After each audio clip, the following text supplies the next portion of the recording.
Sir seat थोड़ा zoom कर देते। हाँ राइट, ठीक है।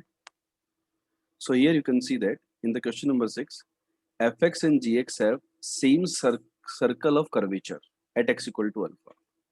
सेम सर्कल ऑफ कर्वेचर का मतलब क्या होता है? एक रेडियस ऑफ कर्वेचर का एक स्टैंडर्ड फॉर्मूला होता है जो कि आपने फिजिक्स में याद भी किया होगा, याद भी होना चाहिए रेडियस ऑफ कर्वेचर का। तो रेडियस ऑफ कर्वेचर का फॉर्मूला ये होता है 1 प्लस एफ डैश अल्फा का होल स्क्वायर, इसकी पावर 3/2 होल पावर, और नीचे आता है एफ डबल डैश अल्फा। मतलब क्या है कि एफ एक्स और जी एक्स का same radius of circle, radius of curvature है अल्फा पर, ठीक है। तो what we can say that जब आप x को अल्फा प्लस की तरफ टेंड करोगे तो ऊपर वाला भी जीरो की तरफ जा रहा है, नीचे वाला भी जीरो की तरफ जा रहा है कि नहीं जा रहा? तो न्यूमरेटर और डिनोमिनेटर दोनों जीरो की तरफ जा रहे हैं, तो LHO लगा सकते कि नहीं लगा सकते? लगा सकते। तो मैंने एक बार LHO लगा दिया LHO, ये आ गया। अब वहां पर ये आ गया। अब बताइए क्या ये जीरो होगा? यदि ऊपर वाला नॉन जीरो होता है सपोज, तो इसकी लिमिट एग्जिस्ट नहीं करेगी अल्फा पर। मतलब इसकी लिमिट एग्जिस्ट करनी चाहिए, लिमिट दी हुई बाई जीरो आती है लिमिट इसकी, मतलब इसको भी 0/0 फॉर्म में, तो ये भी आ गया।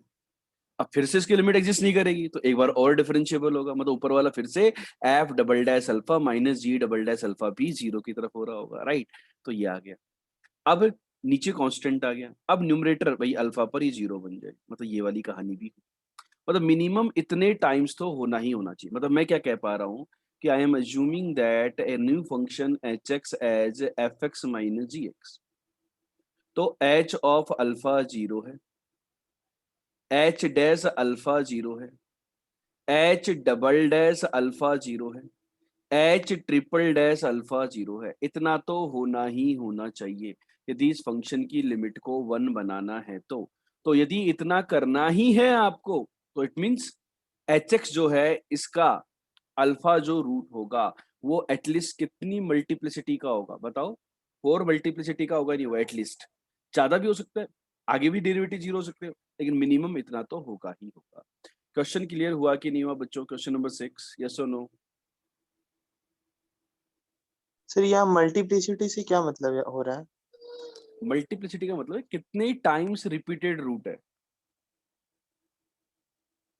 जैसे कि okay sir. F X equal to X square, ये वाला क्वेश्चन फिर क्यों नहीं पूछा आपने? फिफ्थ वाला, यहाँ पे क्यूब है ना, क्यूब एफ डैश का, तो जीरो 3 टाइम्स रूट है, राइट। तो zero is a root of multiplicity 3, ठीक है। चलो जानता था लेकिन ये कंफर्म कर रहा था कि ओके मतलब। ओके, ठीक है। अब चलते हैं क्वेश्चन नंबर 7 की तरफ। एफ आर टू आर में ही है, एफ एक्स दिया हुआ है एक्स क्यूब माइनस सी एक्स और सी ग्रेटर देन जीरो है। The circle of curvature of F x at the point of extremum has its centre on the x axis, ठीक है। तो कौन से पॉइंट पर? एक्सट्रीमम के पॉइंट पर। तो एक्सट्रीमम के पॉइंट पर, तो उसके लिए सबसे पहले आप क्या निकालोगे? एक्सट्रीमा का पॉइंट निकालोगे भाई, एक्सट्रीमा का पॉइंट क्या है? तो एफ का आपने डिफरेंशिएट कर दिया। तो देखो 7th क्वेश्चन में मैंने एफ डैश एक्स निकाला तो ये आया। तो एफ डैश एक्स की वैल्यू दो आ रही है, एक आ रही है root C by 3, C positive दिया हुआ है क्वेश्चन में, समझ में आ गया क्यों दिया हुआ? नहीं तो ये डिफाइन ही नहीं होता ना। और एक ये दिया हुआ है एफ डैश एक्स, एक तो ये आ गया और एक एक्स इक्वल टू इन पर एक्सट्रीमा होगा। अब इन पर यदि एक्सट्रीमा होगा, यदि मैं एफ डबल डैश एक्स निकाल लूं, तो एफ डबल डैश एक्स मेरा आ रहा है 6x के इक्वल, ठीक है। ये बात समझ में आई? ठीक है। अब यदि मैं रेडियस ऑफ कर्वेचर का फॉर्मूले की बात करूं, तो रेडियस ऑफ कर्वेचर का फॉर्मूला क्या था डियर स्टूडेंट?